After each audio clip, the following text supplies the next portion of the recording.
மும்மொழி கொள்கையை ஏற்க மத்திய அரசு நிர்பந்திப்பதாக அமைச்சர் அன்பில் மகேஷ் குற்றம் சாட்டியுள்ளார்.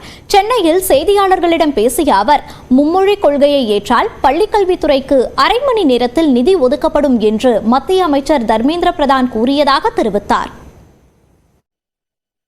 நம்முடைய கூட்டணியை சார்ந்திருக்கின்ற ஒவ்வொரு எம்பிஸும் ரெப்ரசென்ட் பண்ணி என் கூட ஒரு 10 பேர் நாங்கள் போகிறோங்கன்னு நாங்கள் பேசுகிறோம்.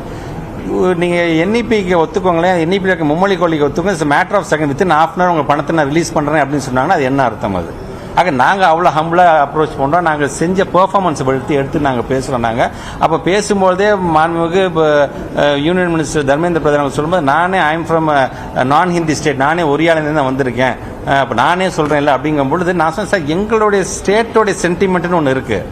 பேரறிஞர் அண்ணா காலத்திலிருந்து இருமொழி கொள்கை எப்படி நாம் கொண்டு வந்ததுலேருந்தே இருக்கின்றது. மும்மொழி கொள்கையை தமிழ்நாடு அரசு ஒப்புக்கொள்ள மறுப்பது ஏன் என்று பாஜக மூத்த தலைவர் தமிழிசை சவுந்தரராஜன் கேள்வி எழுப்பியுள்ளார்.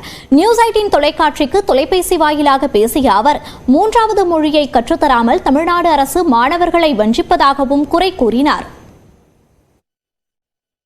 தனியார் பள்ளிகளில் தமிழக அரசு இருமொழி கொள்கையை பின்பற்றுகிறதா இல்லையா? 3 மொழி கொள்கை எல்லா தனியார் பள்ளிகளில் உள்ள குழந்தைகளுக்கும் இன்னொரு மொழியை சொல்லி கொடுத்துட்டு தமிழக அரசாங்க பள்ளிகளை தமிழக அரசு வஞ்சிக்கிறது என்று நான் தெளிவாக சொல்லுவேன். ஆக அரசாங்க பள்ளிகளில் படிக்கிறவங்களுக்கு இவ்வளவு போதும் நீங்க நினைக்கிறீங்க, அதுதான் தப்பு. அதே மாதிரி என்னை பொறுத்த மட்டில் அதுதான் இப்ப மத்திய கல்வி அமைச்சர் என்ன சொல்றாரு, எதற்காக அந்த நிதி ஒதுக்கப்பட்டிருக்கிறதோ அதை பின்பற்றாமல் அந்த நிதியை கேட்பதில் என்ன நியாயம்னு நான் கேட்கிறேன்.